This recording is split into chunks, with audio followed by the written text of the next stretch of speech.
अब परमात्मा को पता था कि इस राजा का टेंशन बना दी इसने, और ये दिल्ली तक पहुँचाएंगे इतने तो हार्ट अटैक हो जाए मनमान इस सिकंदर का। तो कहते हैं अपने भगत की टेंशन भी परमात्मा एक सेकंड में कारण बना दे। उसी समय क्या देखा कि दरिया के बाहर सब कोई टहल रहा था, कोई नहा रहा था, कोई अपना घूम रहा था। इतने में क्या देखा कि एक मुर्दा, एक बच्चे का शव, 12-13 साल की आयु के बच्चे का शव, जिसको अंतिम संस्कार कर दिया गया था मृत्यु के उपरांत। क्योंकि कुछ ऐसे कबीले हैं जो न तो जमीन में दबाते हैं, न सभा करते हैं, अग्नि में संस्कार नहीं करते, वो केवल जल प्रवाह कर देते हैं। वो ये सोचते हैं कि इसके शरीर को मछली खाएंगी, कीड़े मकोड़े खाएंगे, इसको कुछ पुण्य हो जाएगा, और उसको दरिया में जो समुद्र की तरफ जा रही होती है उसमें एक अच्छे आदर के साथ एक फ्लोटिंग ऐसा बना देते हैं, बेड़ा सा घास फूस का, लकड़ी थोची से लकड़ी लगा कर उसके ऊपर आदर से लेटा कर और उसके ऊपर एक कपड़ा डालकर जल प्रवाह कर देते हैं। ऐसा जल प्रवाह किया हुआ मृत बच्चा आ रहा था सब, तो सभी ने कहा कि वो आ गया मुर्दा, वो आ गया मुर्दा। सब आगे भाग कर बाहर, कबीर जी भी कोई बुला लिया, शेख तकी भी आ गया। और शेख तकी कहता है अब करके दिखा दे इसको जीवित, हम मान जाएंगे। परमात्मा बोले पहले तू करके दिखा, कहीं फिर बाद में नंबर बनाओ मैं भी कर दूँ। अब सभी ने कहा ठीक है शेख तकी आप भी करके दिखा दो, आपके पास कोई शक्ति है। अब वो लगा अपने जंतर मंतर करण, यावा होता वो तो होना क्या था उससे। वो पहुंच गया, मुर्दा चला गया लगभग 2-3 फरलांग, यानी 600-700 फुट नीचे को डाउन स्ट्रीम में बहता हुआ। तो शेख तकी कहता है ये तो अपने सिर से बला उतरवाना चाहा था, ये भी नहीं कर सकता, ये बातें बनाता है। ये तो चाहा था कि मुर्दा चला जाए, तेरी इज्जत रह जावे, वो इसने कर ही दिया, मुझे लगा दिया इस पे। अब परमात्मा ने ऐसे संकेत किया मालिक ने हाथ से, वो मुर्दा वापस चल पड़ा जैसे इंजन की नौका होती है, इंजन वाली मोट, और वो दरिया के फ्लो के विपरीत चल पड़ती है। ऐसे वो मुर्दा दरिया के ऊपर से ऐसे वापस आके और वहाँ खड़ा हो गया सामने, ऐसे लेट नुका नु स्थिर हो गया मुर्दा, वो मृत शरीर। नीचे से लहरें बह रही हैं दरिया की और वो सब ऐसे है। तब परमात्मा ने कहा जीवात्मा जहाँ भी है तू कबीर आदेश से इसमें प्रवेश हो और बाहर आ जा। इतना कहना ही था प्रभु का कि सारे शरीर में कंपन होने लगी और वो बच्चा एकदम खड़ा होकर और तैरता हुआ बाहर आया और परमात्मा के चरणों में दंडवत प्रणाम किया। बोलो बंदी छोड़ कबीर साहेब की जय।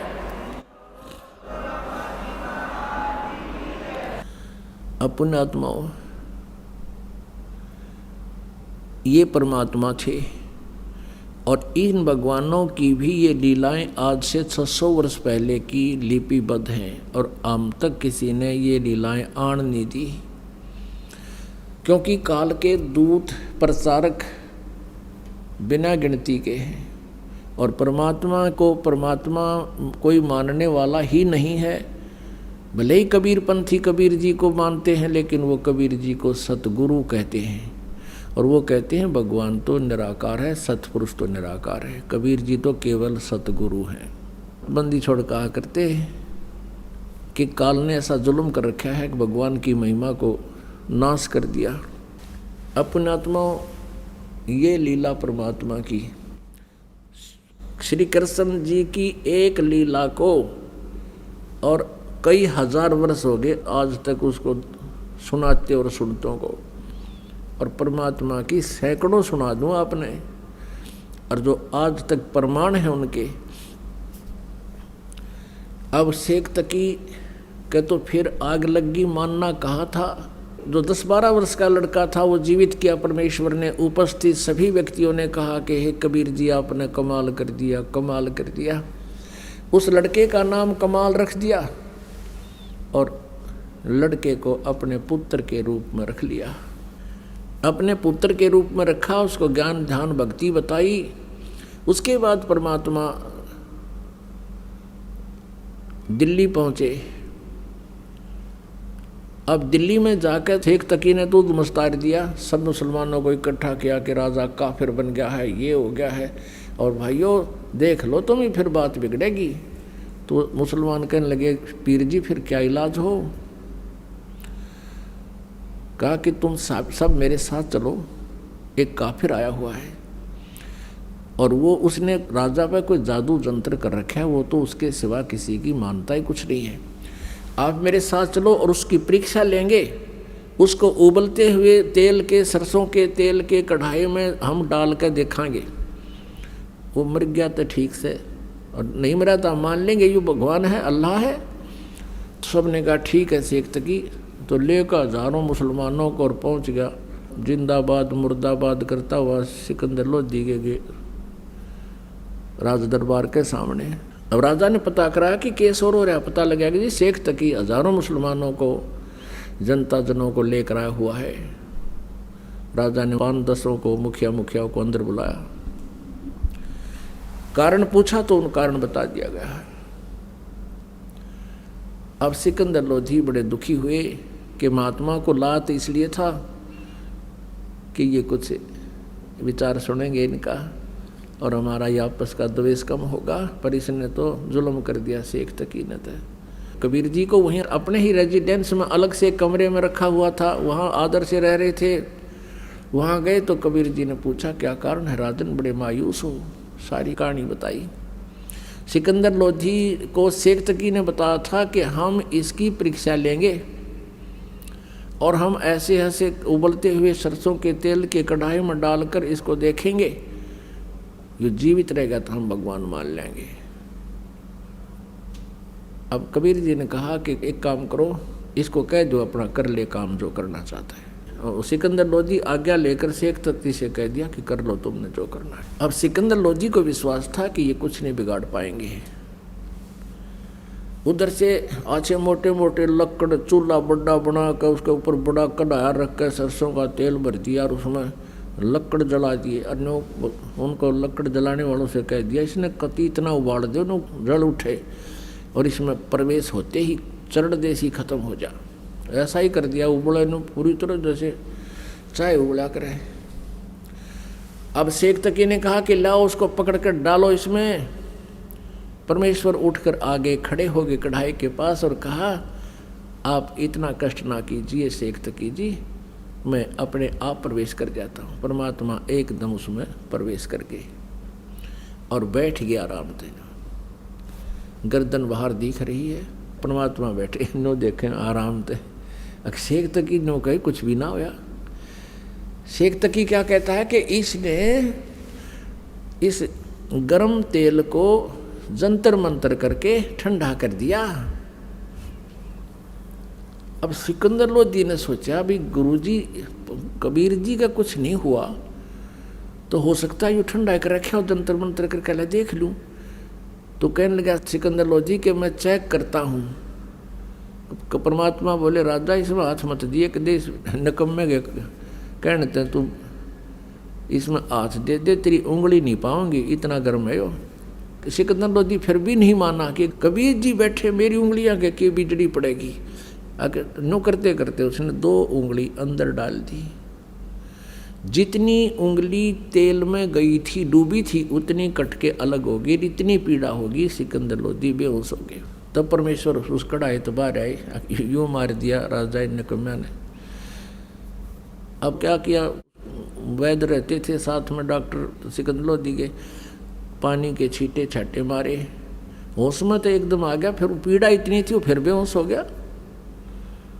अब परमात्मा ने वो उंगली पकड़ के पूरी कर दी। वह उंगली कटी हुई भी ना रही और पीड़ा फिर रहनी कहाँ थी। फिर सिकंदर लोधी उठ गया। अब पुणात्माओं इस दृश्य को देखने के लिए वहाँ कई हजार दर्शक खड़े थे, मुसलमान और हिंदू।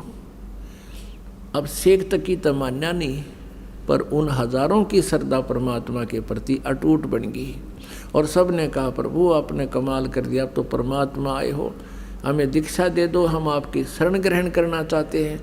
कई हजारों ने परमात्मा की दीक्षा ली। अब शेख तकी का फिर आग लागी, क्योंकि राज तजना सहज है सहज दरिया का ने। ये मान बढ़ाई ईर्षा दुर्लभ तजना। ये 2 दिन के बाद फिर मुसलमान इकट्ठे किए। फिर सिकंदर लोदी से कहा कि हम एक परीक्षा और लेंगे, इनको झेरे कुएं में डालेंगे और ऊपर से मिट्टी मिट्टी डाल के बंद करेंगे, फिर देखेंगे, फिर हम मान लेंगे जो अल्लाह है, जब बाहर आ गया था। ये भी प्रार्थना परमात्मा ने स्वीकार कर ली। राजा से कहा, राजा इन्हें करने दो, इन्होंने तो मुझे मारना ही है, और कोई बात नहीं, मर जाऊंगा, आप चिंता ना करो, मुझे करने दो जो ये करना चाहते। और सिकंदर कहता था, जी मेरी तो पार नहीं बसा रही, ये तो दुष्ट इंसान है, कुछ भी करवा सकता है, मेरे राज को भी उलट पुलट कर सकता है। तो पुण्यात्माओं, परमेश्वर जी को पकड़कर एक बहुत गहरे कुएं में डाल दिया जिसमें जल नहीं था, और वो इतना गहरा होता था, पहले 200 से 150 फुट पर जा करके जल निकलता था, और उसमें डाल दिया। और ऊपर तो कंकर, झाड़, बोझड़े, कांटेदार झाड़ियाँ, और ऊपर तो मिट्टी, गोबर, छोटी ईंट कति ठोक दिया फल। और शेख तकीक ने तो बस फिर पगड़ी घुमाई, कहा अपन की बात है। हाथ पैर मुंह धोकर शेख तकी पहुंचा। फिर वहाँ सिकंदर लोधी के दरबार में कहने लगे, सिकंदर लोधी, हे राजन, अब कहाँ हुआ तेरा अल्लाह? अब शेख तकी तो उधर लेकर गया था, थोड़ी देर पाछे कबीर जी आकर अपने कमरे में लौट गए, विराजमान थे। सिकंदर लोधी ने उनको जलपान कराया। अब ये पूछा कोई नहीं कैसे आगे, क्यों आगे, ये मालिक की लीला थी, उसको बुद्धियान नहीं दी। शेख तकी इसकी बात सुनकर कि उसको हम दाबा एक गड्ढे में, कुएं में डाल दिया है, कहाँ है वो तेरा भगवान? सिकंदर लोधी कहने लगा, किसके विषय में बात कर रहे हो शेख तकी? कि वो तेरे गुरु के बारे में, कबीर के बारे में। उसको हमने झेरे कुएं में डालकर ऊपर से सैकड़ों टन मिट्टी डाल दी है, झाड़ बोझड़े डाल दिए, अब निकल के दिखाए। सिकंदर लोधी कहने लगा, वो बैठे कमरे में, आ दिखाऊंगा। अब शेख तकी गया, देख कर नो कर लिया। और दुष्ट ने फिर भी नो नहीं मानी, रतरा के जब ये भगवान आ रहे, पैर पकड़ ले, ये पीर, ये गुरुपना, ये भगवान के सामने नहीं चलता, और ये नकली गुरु भगवान से दूने दूर हो जाते हैं मान बढ़ाई के कारण। फिर भी नहीं माना। अब शेख तकी तो इतना जालिम था, उसने फिर एक शर्त और रख दी। कहने लगा कि मैं जब मानूंगा इसको अल्लाह है, ये मेरी बेटी शेख तकी की पुत्री 12-13 वर्ष की लड़की मृत्यु को प्राप्त हो चुकी थी, और उसको कब्र में दबा दिया गया था। अब कहने लगा, इसको मैं अल्लाह मानूंगा जब मेरी बेटी को जीवित कर दे। शेख तकी ने एक तीर में 2 शिकार करने चाहिए थे। चाहे थे कि जय नहीं जीवित हुई मेरी बेटी तो इसकी हार हो जाएगी, और जीवित होगी तो मेरी बेटी मेरे पास हो जाएगी। इस राजनीति के माध्यम से उसने फिर ये कंडीशन रख दी। परमात्मा ने कहा कि भाई कह दे सिकंदर लोधी शेख तकी को,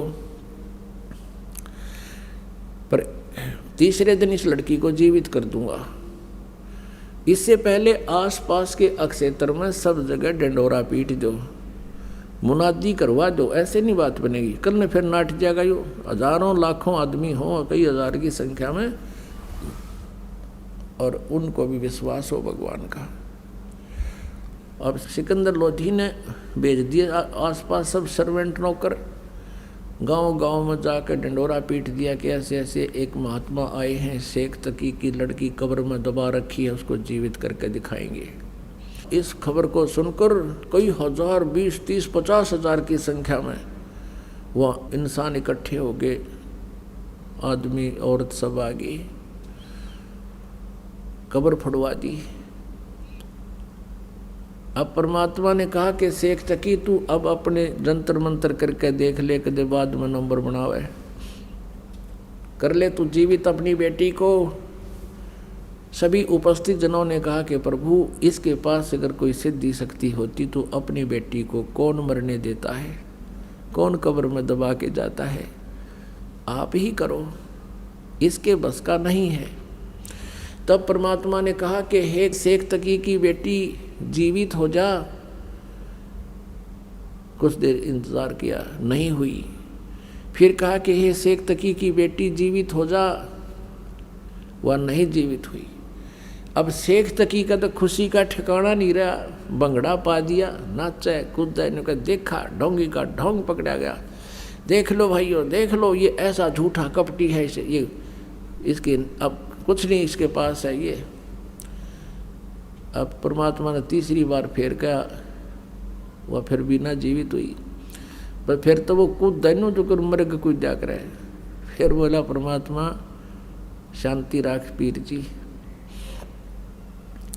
अब देखो पुण्यात्मा, उस दुष्ट इंसान को अपनी बेटी जीवित ना होने का गम नहीं, कबीर जी के हार जाने की खुशी बना रहे। फिर परमात्मा ने क्या कहा कि हे जीव आत्मा जहाँ भी है तू, और कबीर आदेश से वापस आ जा और इसके शरीर में प्रवेश कर बेटी के में और बाहर आ जा।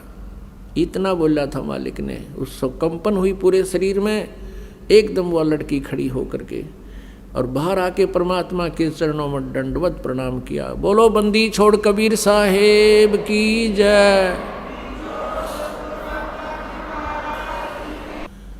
पुण्यात्माओं, परमेश्वर ने कहा कि जा बेटी तेरे पिता के साथ। लड़की ने कहा कि नहीं, ये पिता नहीं, ये दुश्मन है समाज का, ये मानव समाज का शत्रु है। इसका और मेरा नाता 12 वर्ष की आयु तक का था, आगे मेरा जीवन शेष नहीं था। अब मैं पशु जोनी में जाने की मेरी तैयारी हो रही थी। आज मेरे इस परमेश्वर ने मुझे पुनर्जीवन दिया है। और 1.5 घंटे तक उस लड़की ने प्रवचन किए। परमात्मा ने उसके अंदर वह कैसेट डाल दी, अपना ज्ञान फैक्स कर दिया। उस लड़की ने 1.5 घंटे तक प्रवचन किया कि लोगों, ये खुद अल्लाह आए हैं, ये अल्लाहु अकबर हैं, ये पूर्ण परमात्मा है, ये सारी सृष्टि के रचना रहे। अपने विषय में बताया कि मैंने भी गलती कर दी थी इस परमेश्वर को ना पहचान कर। आज मेरी वो दिव्य दृष्टि काम कर रही है। अब पुण्यात्मा, उस लड़की को पिछली सारी अपने जीवन की कहानी याद आ गई। ये कमाली वाली आत्मा जो है, ये सतयुग से मालिक की चरणों में सेवा में रही।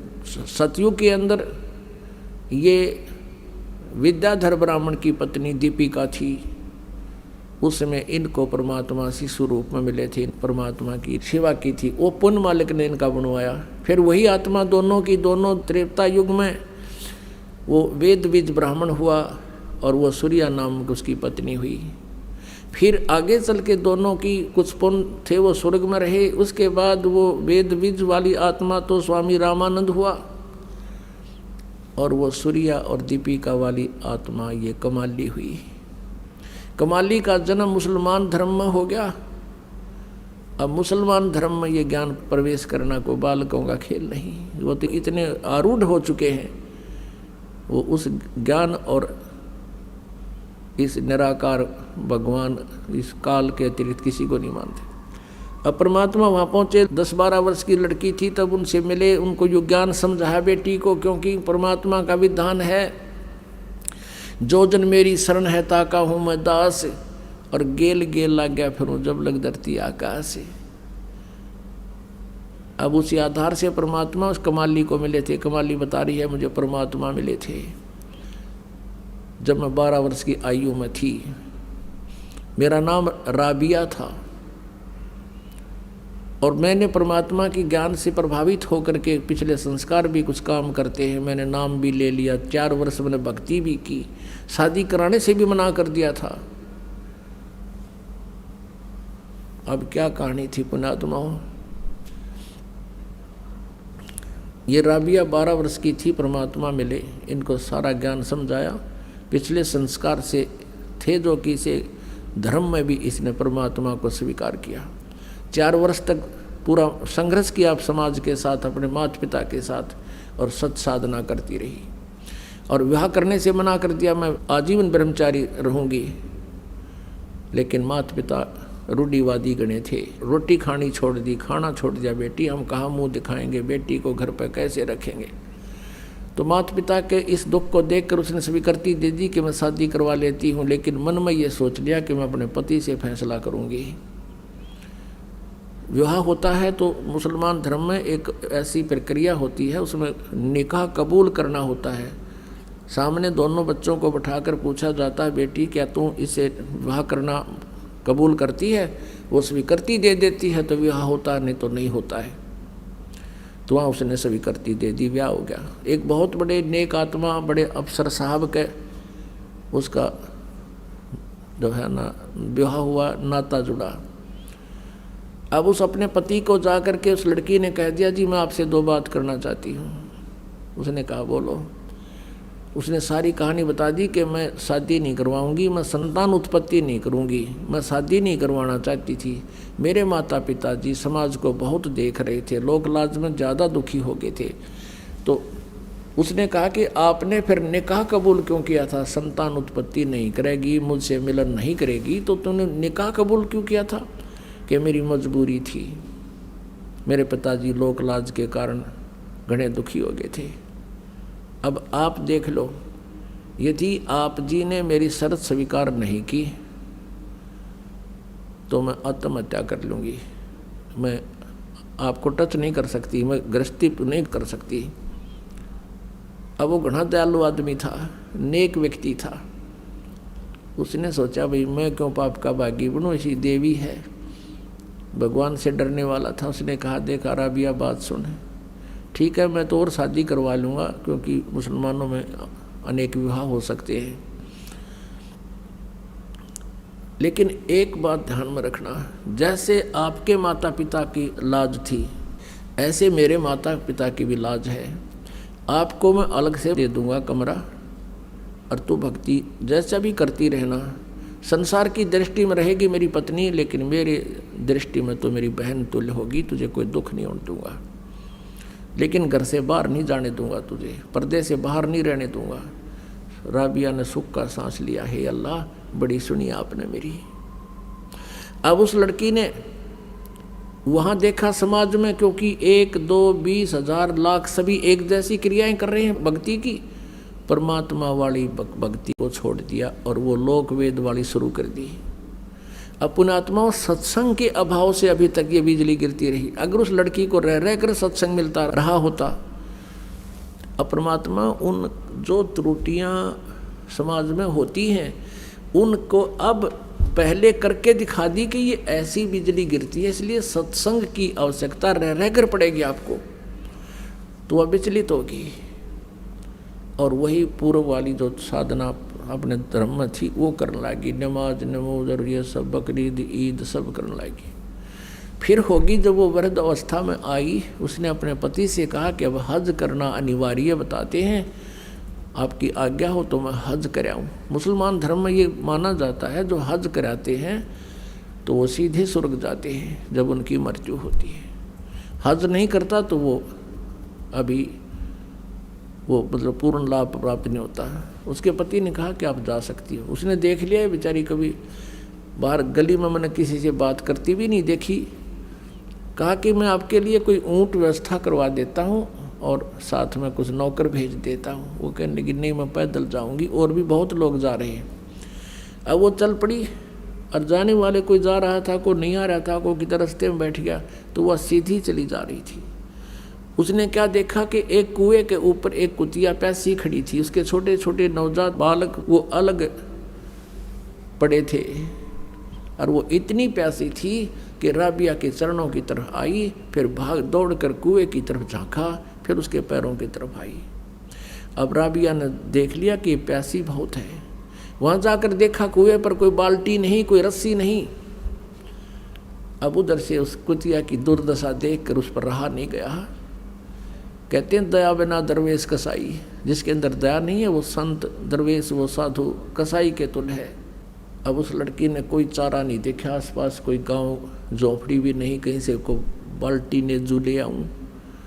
उसने आओ देखा ना ताओ देखा, अपने सिर के बाल नो पाड़ दिए, खस्सा खस खस्सा खस। आप पाड़ के देखो 5-4 बालों को एकदम नो खस्सा खस पाड़ दिए, कति सारे बाल पाड़ दिए। और उनकी फिर रस्सी बाटी, आप लो आने होगी। रस्सी बाटी बहुत लंबी, गहरे पानी जल होता था। अपने कपड़े निकाल कर, पहले मोटे कपड़े पहना करते थे खादी के, रेजे के, और उसका बांध के नीचे जल में डबोए, और फिर निकाल के एक पात्र पड़ा था मटके का टूटा हुआ आधा हिस्सा घड़े का, उसमें निचोड़ा, फिर पानी निकाला, और कुतिया 1 सेकंड में उसने जब पी जा और फिर मुंह की तरफ देखे, फिर दूसरा। अब ऐसे वह कुतिया छका दी, तृप्त किया, और अपने बालों को रक्त से साफ किया और कपड़े पहन गए, चालन की तैयारी करी थी, प्रस्थान करना चाहता। इतने में कहते वो मक्का, जहाँ ये हज करने जाते हैं, मक्का में शीश निवाने जाते हैं, वो नो की नो बिल्डिंग उठ गए और ऐसे लगी उस कुएं के साथ में जैसे गाड़ी प्लेटफार्म पर लग गया करे। अब उस देखकर मक्के को राबिया तो दौड़कर अंदर गई, दंडवत प्रणाम किया, जैसा भी वहाँ करते हैं, सजदा किया। उसको सौपन सा हुआ कि मक्के मागी में तो वहाँ जो यथास्थान पर मक्का रहा नहीं, लोगों में हाहाकार मच गया, मक्का कहाँ गया, मक्का कहाँ गया। एक अब्राहिम अधम सुल्तान नाम का एक भक्त था, जो पहले जन्म जन्मांतर में मालिक का शेष था, और वो भी ऐसे ही भ्रमित था। उसमें भी परमात्मा उनको कबीर जी मिले हुए थे, आए थे, और वो परमेश्वर के ज्ञान से परिचित था। वो मक्का में इस उद्देश्य से गया था कि तुम मुसलमान होते हुए मुसलमानों को समझा रहा था कि इस मक्के में भगवान नहीं है, अल्लाह तो इस तरीके से मिलेगा। अब वो परमात्मा की रजा से अब्राहिम सुल्तान जो पहले जन्म में था, उसका नाम और था पहले, अब वो प्रसिद्ध है इसलिए उसको कहा जाता है। वहाँ लोग पूछ रहे थे मक्का कहाँ गया, मक्का कहाँ गया, और अब्राहिम सुल्तान अधम को पता था, परमात्मा ने कहा था, उस नालायक लड़की ने बेटा नाम तोड़ दिया और वह साधना करने लगी जो पुरानी थी, कर्म बिगाड़ दिए। तो वो अधम सुल्तान कहते हैं कि गया रांड के लेन को नो कहे अधम सुल्तान, सुल्तान अधम मक्के गया और मक्का नहीं मकान, नो कहे यू मक्का, मक्का मन मोक्ष स्थल। इब्राहिम सुल्तान कहता है यू मक्का नहीं, ये तो एक ढूंढ है, मकान है। और गया रांड के लेन को नो कहे अधम सुल्तान। अब लोग नो कहे किसको लेन गया, कि एक रांड को लेन गया। मतलब कहने का भाव ये था उसका कि उस नालायक ने के जुल्म कर दिया भगवान की भक्ति छोड़ के, और उस भक्ति के कारण जो पीछे पुन कर रखे उस परमात्मा की, और फिर उस लीला से उसको ये इतनी सिद्धियाँ ऐसा राहत मिल रही है, वो परमात्मा ऐसा दयालु है, उसने उस बेटी के लिए वहीं भेज दिया मक्का, पूर्ण परमात्मा कबीर जी ने। और भगवान पर अपना भगत दुखी नहीं देखा जाता। अब चाहे वो बेशक डलाड हो रहा था, जैसे टटीरी थी, महाभारत में एक प्रमाण आता है, और टटीरी तो किसी की उपासना भी ना कराया करती। उस समय जब उसने अंडे उत्पन्न कर दिए महाभारत कुरुक्षेत्र के मैदान में, उधर से सेना खड़ी होगी, आकर युद्ध की तैयारी होगी, तब उसने देखा तो जुल्म हो गया, तेरे बच्चे मरेंगे, तेरे अंडे मरेंगे, खत्म होंगे। तब उसने अंतःकरण से रो के भगवान से याचना की थी, मेरे अंडों की रक्षा करियो प्रभु। कहते हैं उसी समय ऊपर से एक इंद्र के हाथी का इतना भारा, हाथी का इतना बहुत बड़ा घंटाला जिसमें 88,000 मन बताते इतना वजन था, ऊपर से आकर उन अंडों पर गिर गया। महाभारत हो गया, अग्निबाण छूटे, वहाँ दुनिया कट कर मर गई, अंडा का आँच भी ना आन दी। अब वह तो कोई भक्ति भी ना करे थी टटीरी, फिर भी मालिक ने उसके पूर्व जन्म के संस्कार से खुद कबीर भगवान ने उसकी रक्षा कर दी। अब यही सती थी राबिया की थी कि काल तो चाहता ये नास्तिक हो जा, और भगवान चाहते हैं कि इनमें मालिक की चाह बनी रहे। और जब ये कलयुग का ये समय आवे, इस समय है अब सबको पार करने का। यहाँ तक इस भक्ति को, परमात्मा में आस्था को बनाए रखना था हमारे हृदय में। तो इस उद्देश्य से परमात्मा ने वो मक्का उठाकर वहाँ उस बेटी के लिए भेज दिया।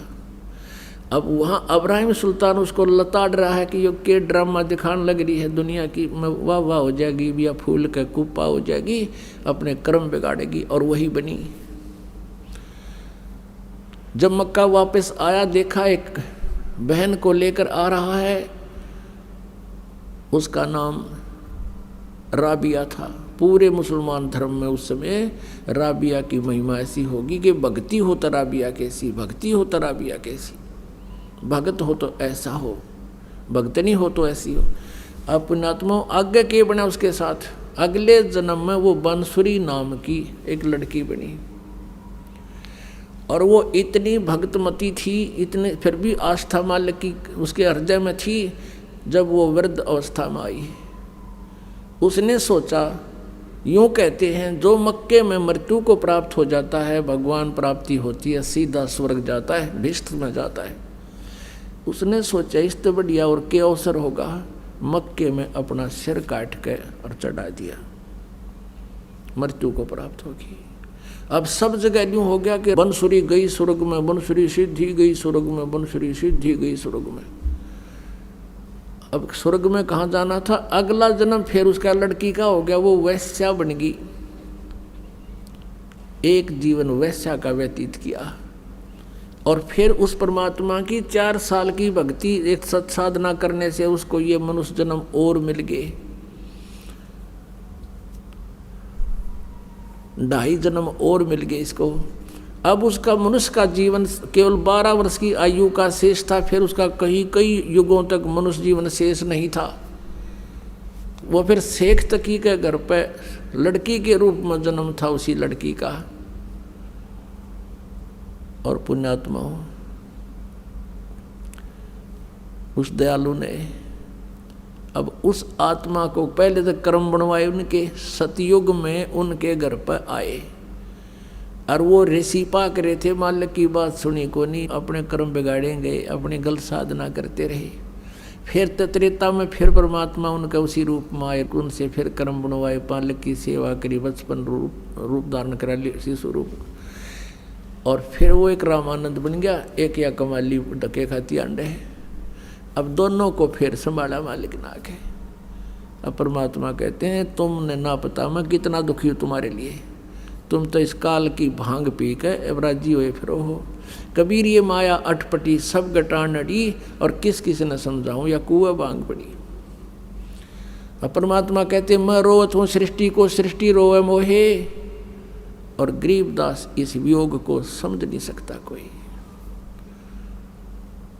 पुण्यात्माओं, उस परम पिता ने इतने दुख क्यों उठाए? आप इतनी भांग पी चुके हो, आपका कहे तभी असर ना होता, इतनी चढ़ रही है अपने सब कहे। हमने ये बेटा बेटी कार कोठी और ये फैक्ट्री दिखाई देती है, और परमात्मा हमें बताते हैं तुम प्रतिदिन देख रहे हो अरबपति हेलीकॉप्टर में पड़ कर मर गए, वह कंपनी भी आड़े रहेगी, और कोठी बेटी बेटा भी आड़े यहीं रह गए, और वो गधा बना खड़ा है। और फिर भी आँख नहीं खुलती, क्योंकि पहले तो हमें रास्ता नहीं पता था, तब तो हमारी व्यवस्था थी। अब परमात्मा ने क्लियर कर दिया, स्पष्ट कर दिया। अब परमेश्वर कहते हैं अब भी तुम नहीं चलोगे इस मार्ग पर, फिर बच्चों मेरा दोष नहीं।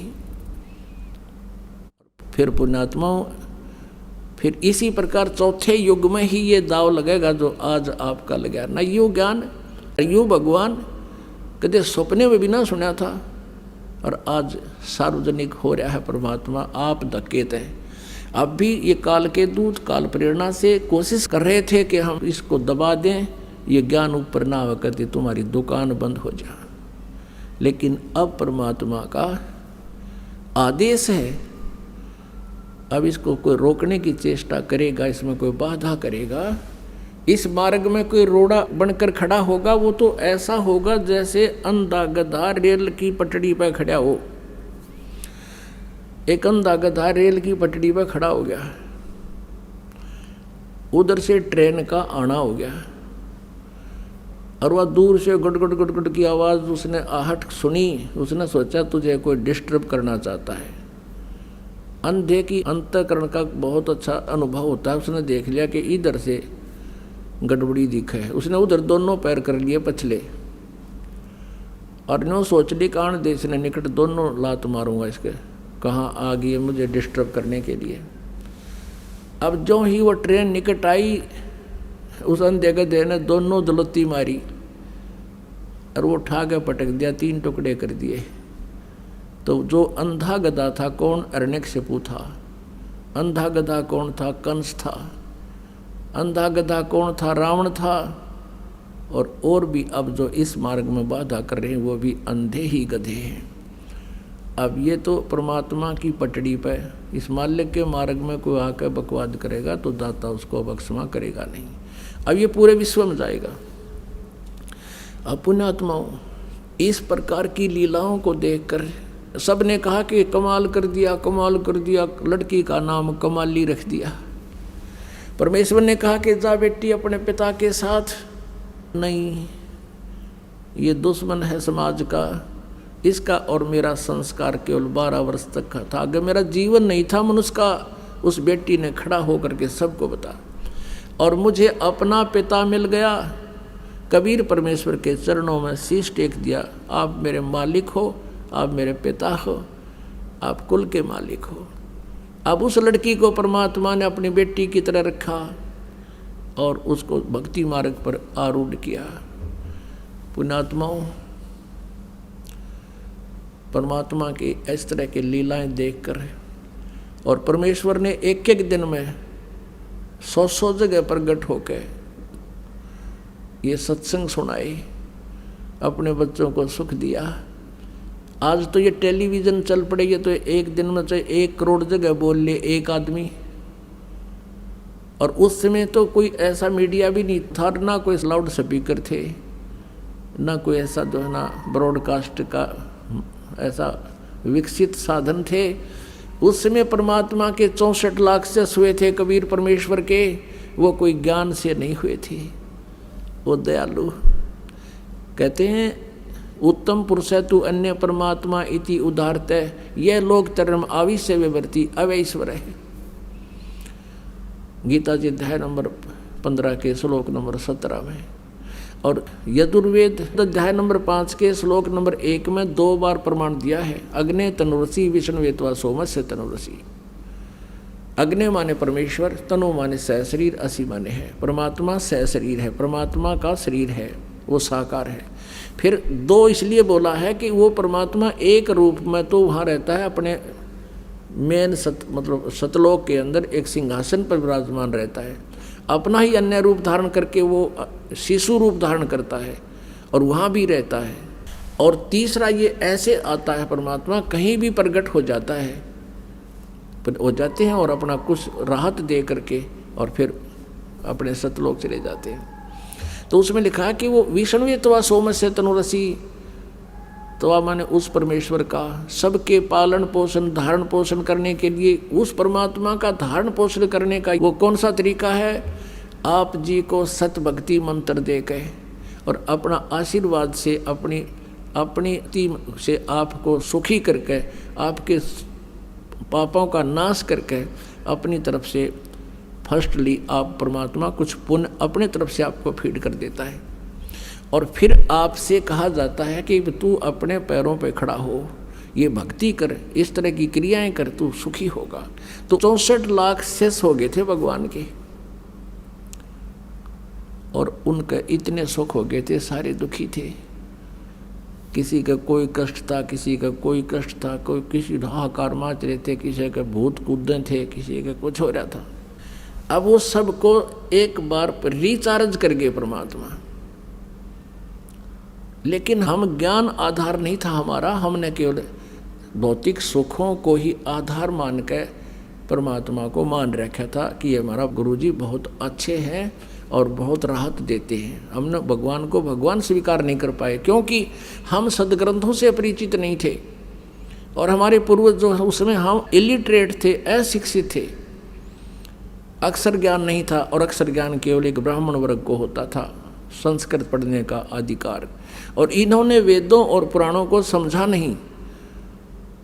और परमात्मा यही ज्ञान जो दास आपको बता रहे थे 600 वर्ष पहले, यही ज्ञान बताया करते थे। इन अज्ञानी ऋषि महर्षि और नकली गुरुओं ने इस ज्ञान को, परमात्मा के यथार्थ ज्ञान को रिजेक्ट कर दिया था, ये कह करके कबीर अशिक्षित है, ये वेदों पुराणों और गीता के बारे में क्या जाने, ये झूठा है। और जिस कारण से हम परमात्मा को नहीं पहचान सके। और पुण्यात्माओं, एक और काल का जाल है। परमात्मा तो सुख देगा ही देगा आपको, वो तो सुख सागर है, लेकिन जब आपको राहत मिल जाती है, सुख हो जाता है, तो आप भगवान से दूर अवश्य हो जाते हो। ये एक बट नेचुरल है। दुखी इंसान भगवान को चाहता है और थोड़ा सा सुख होते ही फिर अंडी पाक जाता है। एक बार क्या हुआ, कबीर जी कहीं सत्संग कर रहे थे और एक वैश्या थी गणका, और उसने रात के समय ये परमात्मा की चर्चा सुनी। उसके कान खड़े हो गए।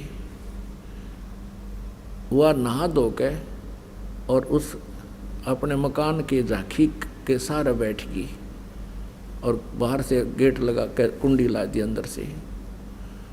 शांति से उसने सुना भगवान की चर्चा। उसकी आत्मा ने धिक्कार दिया उसको कि मैं क्या कर रही हूँ, ओए होए मुझे करना के चाहिए था। मालिक ने 2 घंटे प्रवचन किए वहाँ पर ऊंची आवाज़ में। रात का समय, शांत मौसम, दूर तक आवाज़ जाती है। लड़की ने उसी समय जाकर परमात्मा के चरणों में मत्था टेक दिया और कहा, प्रभु क्या मेरे जैसी नीच का भी उद्धार हो सकता है? परमात्मा ने पूछा, आप कौन हो? खड़ी होकर बताया बेटी ने कि मैं एक वैसा हूँ।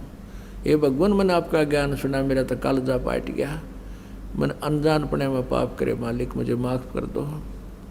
परमात्मा बोले, बेटा साबुन का स्वभाव है मैल काटने का, आप नाम लो, आगे बुराई त्याग दे, पार होगी। या कौन सी बात है? अब नाम ले लिया। अब उसका तो भूख जागेगी भगवान की भक्ति की। जहाँ भी सत्संग किसी के घर या आंगन कहीं आसपास बगड़ में हो, परमात्मा बेटी तुरंत पहुँच जाती। और वो जो पहले परमात्मा के शिष्य थे वो सुखी हो गए थे, उनका दुख रहा को नहीं। उनकी कुछ दिनों के बाद वो अपने सोच से सोचने लग जाते हैं, परमात्मा का आदेश भी भूल जाते हैं। वो उस लड़की को धमकाने लगे, कहने लगे तू यहाँ मत आया कर, तूने महाराज जी की बेइज्जती करा दी, लोग यहाँ क्या कहेंगे, एक वैश्या आती है सत्संग में, गुरु जी बदनाम हो जाएंगे। 2-4 भक्तान हुआ धमका दी।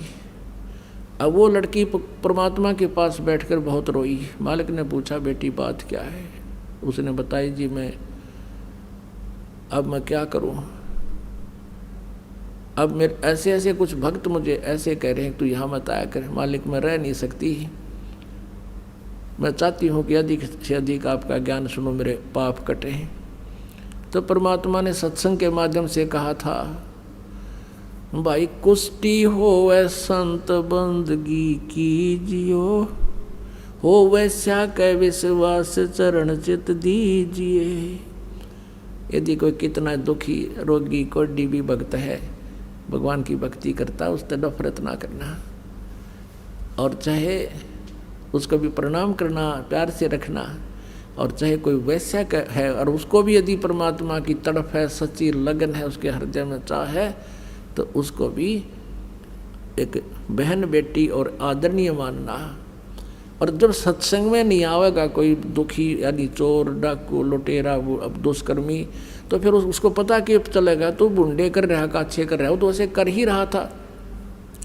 तो सत्संग में आने से ही पता चलेगा। जैसे मैले कपड़े का साबुन और पानी लगाना ही बंद कर देंगे, दूना मैला होगा होता है।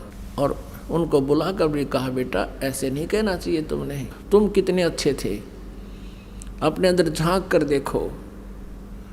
एक समय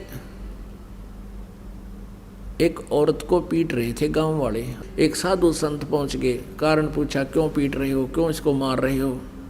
अब सभी ने बताया, जी ये बहुत दुष्टा है, ये कुलटा है, ये दुराचारणी है, ऐसे है, ये व्यभिचारणी है। उस संत ने कहा कि भाई ऐसा करो, इसको सजा देंगे पर दूसरे तरीके से, कि भाई एक एक पत्थर उठा लो सारे, और इसका पत्थर मैं कहूँ वो पत्थर मारना, सभी मारना।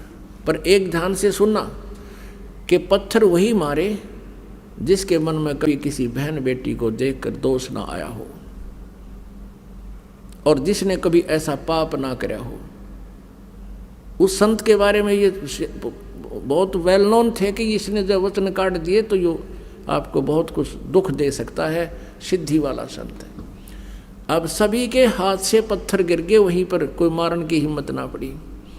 अब हमारे अंदर ये एक त्रुटि है, हम दूसरों का दोष देखकर उसको बहुत भला बुरा कह देते हैं और अपने को छुपा कर रखते हैं, और फिर हम समाज में इज्जत बनाए बैठे होते हैं। तो पुण्यात्माओं, परमात्मा ने हर तरह से ज्ञान दे दिया, पर वो बुद्धि भ्रष्ट मानने को नहीं, क्योंकि सुख हो गया था, और सुख में ये बकवाद दबाया करें।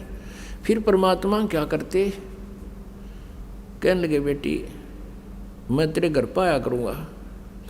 अब परमात्मा उस लड़की के पास जाने लगे, आंगन में बैठ जाते, गली के कवाड़ खुले छोड़ के, और उस बेटी को ज्ञान सुनाया करते थे। अब और ज़्यादा सुरसुर हो गई पूरे संगत में। वह गुरु जी तो बुढ़ापे में बिगड़ गए, इन तक कति नाश कर दिया, अपनी अपनी अकल प्रयोग करने लगे, और जो गुरु जी के बारे में ऐसा कह दिया वो तो फिर गुरु जी का गुरु हो गया। अब परमात्मा ने सोचा भाई लाइन की फड़क काट दूँ, और ये भी पिछोड़ देख लूँ कितने सही है भगत से, ये सुख मेरे से प्राप्त करने से इनका लाभ हुआ, इसलिए मैंने मेरे पीछे पीछे फिर रहे हैं। क्या इन्होंने मुझे समझा भी है कि नहीं? कितनों ने समझा है? परमात्मा ने कहा कि उस लड़की से बेटी तू एक काम कर, कल हमारे साथ चलना है, ऐसे ऐसे करना है, सारे आभूषण पहन ले जैसे तू पहले करती थी, सब अपना ये लिपस्टिक ला के पूरी तैयार होकर जाना, जो पिताजी आपकी आ गया। उधर से अपने शिष्य रविदास जी से कबीर जी ने कहा कि एक हाथी किराए पर ले ले, एक दिन का, और ले लिया किराए पर हाथी। गंगा जल भर लिया परमात्मा कबीर जी ने बोतल में, पारदर्शक बोतल में। हाथी आंकड़ियाँ, हाथी का पीलवान तो बन गए रविदास जी, और बीच में बैठा ली वह लड़की, वो वैसा सुप्रसिद्ध, सारे काशी जानता था उसको, और कबीर जी बैठ के पिछली साइड में, और उस लड़की के कंधे पर हाथ धर लिया परमात्मा ने न्यू, और एक हाथ में वो गंगा जल शराब की तरह पीवा है, और न्यू कर बैठे बैठे उसने कह दिया परमात्मा ने रविदास जी को कि साथी ने उस मेन बाजार में काट दे, और मेन बाजार में निकाल दिया। अब जो भी देखेगा यो के सरेआम ड्रामा हो रहा है, लोग कहो तो कबीर है भाई, कबीर वो दानक जुलाहा, और उन कबीर जी परमात्मा के शिष्य बहुत थे वहाँ पर, उनको लाऊं बुला बुला के, आ जाओ, हम तो पहले कहा करते वहाँ ऐसे जाते हैं वैसे जाती हैं, आज देख लो शराब के नशे में इसने ये बिना पता तू कहाँ क्या वैश्यावर्ती कर रहा है, ये तुम्हारा गुरु। अब वो बुद्धि भ्रष्ट शिष्य जौन सा भी देखे, नो के मैं तो कदे कदे जाया करता, कोई नो के मन तो कोई दिन तो नाम छोड़ रखा था, एक आधा नो का मैं तो फलाना ले गया था, एक दिन गया था, मेरा को ना गुरु घर। अब कहने का भाव ये है परमात्मा कि इस लीला को देखकर वो 64 लाख विमुख हो गए, कुछ तो लोग लाज के मारे संपर्क तोड़ गए परमात्मा थे। एक अर्जुन सरजुन नाम के 2 भगत थे, वो कहीं बाहर गए हुए थे, वो वापस आए तो सारे भक्तों ने कहा भाई गुरु जी का तो दिमाग चल गया, गुरु जी ने तो जुल्म कर दिया, सरेआम वैश्यावर्ती कर रहे थे, दारू पीने लायक गए थे, और एक वैश्या को लेकर हाथी पर घूम रहे थे। उनका ना जच्ची बात, अब भाई तुम गुरु जी के बारे में तुम ये शब्द कह रहे हो, तुम्हारी जुबान कट जाएगी, अरे ऐसे महापुरुष के बारे में तुम क्या बोल रहे हो, तुम्हारी कहाँ बुद्धि चली गई, कौन से पाताल में तुम कहाँ घूम रहे हो, क्या बकवाद कर रहे हो, शराब तुमने पी रखी है क्या? उन्होंने बहुत कहा, लेकिन वह उनके शिष्य दूसरे थे, उन्होंने बोले तो आप न बेरा पट जाएगा, शाम न चले जाना, वहाँ पर उस वैश्या के घर मिलेंगे आपको। अब उस बेटी की भावना देखकर परमात्मा वहीं पहुंच गया। उन दोनों को भी पिछोड़ना था मालिक ने, उनकी भी पिछोड़ करनी थी, जांच करनी थी ये कितने हैं। तो जाकर देखा अर्जुन सरजुन ने गली में से निकले, सामने का गेट खुला गली वाला, सामने परमात्मा बैठे चारपाई पर, वो लड़की बैठी नीचे जमीन पर और सतगुरु के पैर दबा रही। अर्जुन सरजुन एक बात आगे निकल गए, आगे निकल गए, फिर देखा गुरुजी बैठे, भाई तो बात बिगड़ गई। दोनों ने सोचा चल गुरुजी को कुछ प्रार्थना करते हैं, आकर के अंदर कहने लगे गुरुजी आपने यहाँ नहीं बैठना चाहिए था, ये तो एक बदनाम औरत का द्वार है। परमात्मा कहने लगे, अर्जुन सर्जुन तुम मेरे शिष्य नहीं रहे बेटा, आज तुम मेरे गुरु होगे जब गुरु जी को राय दे रहे हो। और जा भाग जाओ दुष्टो, तुम्हारी बुद्धि भ्रष्ट होगी। परमात्मा ने कहा कि ऊंच नीच में हम रहें, ये तो मेरे लिए तो हाड चाम की दे। अर्जुन सर्जुन समझियो तुम करियो शब्द सने। और कहा कि तुम जाओ, भाग जाओ यहाँ से। अब उनकी तो वो कुछ अच्छी संस्कारी हंस थे, वही बैठ गए पेट पकड़ के। अब हमने गलती कर दी भगवान, हे परमात्मा हमारी तो बुद्धि चल गई। अरे निकम्यो, जब मेरे से इतना लाभ तुमको मिल रहा था, जब तुम भगवान था, अब मैं दुष्ट हो गया। इतनी अकल भी काम नहीं कर रही, तुम्हारे मुर्दे तक जीत दे करे, तुम्हारी हर तरह से लाभ मिला। तो अर्जुन सर्जुन बैठ के नहीं बोले, भगवान हम पापियों का उद्धार भी हो सकता है। परमात्मा बोले, अब इस शरीर से नहीं हो सकता, क्योंकि तुम कितनी बात बना लो, अब तुम्हारे अंदर वो लगाव मेरे प्रति बन नहीं सकता, क्योंकि आपके हृदय में ये जमा हो चुकी है। गुरु जी आप गलत बैठे। और किसी का जच्चा भी कोई ना इस अतिथि में, तो जच वही हंस है जो अपने गुरु के प्रति एक इतनी भी आस्था बिगड़े नहीं मन में, चाहे कोई सारा समाज कह ले। आज इस दास के साथ वही लीला हुई, क्रोथा कांड। परमात्मा की लीला है, इतनी बदनामी कर दी। और बात जीरो भी कोई ना, गुंडा गर्दी करते थे, आश्रम में न्यू करते थे, और न्यू होता था, जुल्म होता था, समाचार पत्रों में प्रकाशित करवा दिया। या लीला परमात्मा की थी आप जी को परखने के लिए। लेकिन आप इतने पुण्यात्मा थे, और पहले की इन दुर्घटनाओं से कि कहाँ मार खाते हैं, फाउल पॉइंट आपका याद भी थे। इस कारण से आज आप सफल हुए और उसका ये परिणाम देख रहे हैं। पहले से कई गुना परमात्मा की प्यारी आत्माएं उमड़ कर आई हैं। आपके हृदय में ये समाया भी नहीं कि ये बकवास क्या कर रहे हैं, क्योंकि आप आंखों देख रहे थे और इसका ये परिणाम हुआ। तो पुण्यात्माओं, वहाँ सिकंदर लोधी आया हुआ था, दिल्ली का बादशाह वहाँ पहुँचा हुआ था काशी में। और परमात्मा भी ये छेड़ा जब छेड़ा करते हैं, जब वो भी आ रहा हो इनका सब तो बड़ा राजा। अब सिकंदर लोधी को पास पहुँचा, शेख तकी भी गेल जा रहा था साथ में। और शेख तकी के पास हिंदू मुसलमान सारे इकट्ठे होकर गए, राजा क्या रहा, बड़े अब बादशाह आ रहे हैं। उनको शिकायत किया, भगवान हमारा तो जीना आराम हो गया, बहन बेटियों का घर से बाहर निकलना मुश्किल हो गया, सरेआम वैश्यावृत्ति हो रही है। कौन है, किसने करी, लाए पकड़ कर कबीर जी को। और सिकंदर सामने खड़ा, वो दुष्ट इंसान है जिसको ऐसा राहत दी, ऐसे सुख दिए, आज उसकी बुद्धि भी चाल गई, उसकी बुद्धि भी सिलप कर गई।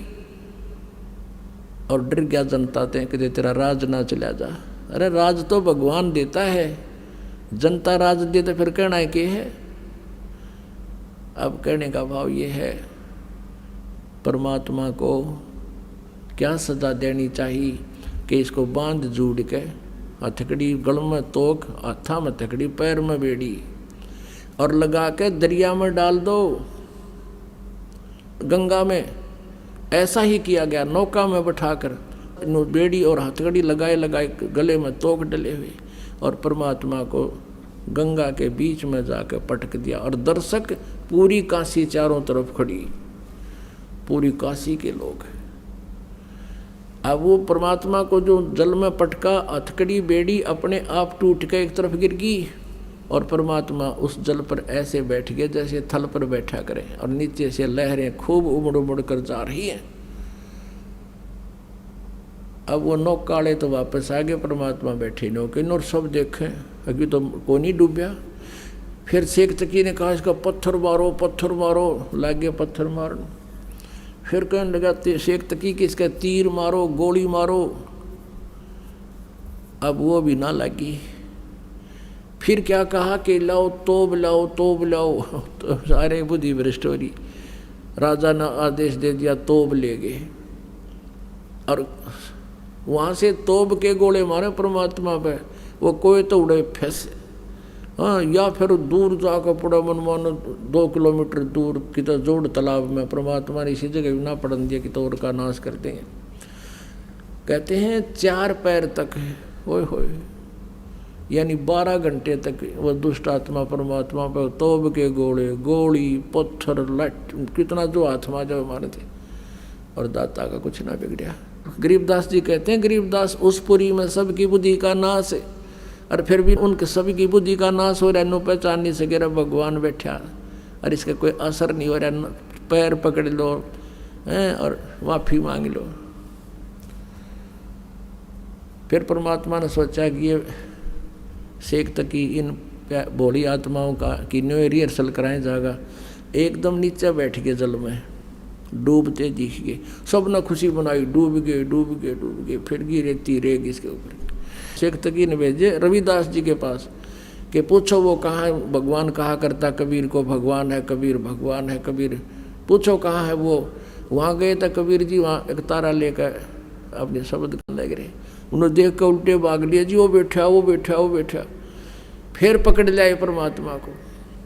एक खूनी हाथी होता था, उसको शराब पिला देते थे, और वो फिर आदमी को बुरी तरह मारता था, तोड़ता था, फाड़ता था, और फिर उसको बुरा हाल कर देता था, खाता था। तो ऐसे कोई किसी अपराधी को सजा दिलाते थे, और दर्शक चारों तरफ खड़े हो जाते थे। सिकंदर लोधी विराजमान है ऊंचे मंच पर, एक परमात्मा को बांध कर डाल दिया मैदान में, और एक पीलवान से जो पहले ट्रेंड था उस हाथी को लेकर आया, उसको शराब पिला रखी। अब हाथी जब निकट आया परमात्मा के, तो एकदम परमात्मा ने एक शेर का रूप दिखा दिया। हाथी तो लीद कर चंगाड़ मारा उल्टा भाजे, और पीलवान ने सोची तेरी नौकरी गई, अब तू मरेगा। उसको सीधे भाले ठोकर उसने फिर सीधा करे, वो फिर देख कर भाग ले।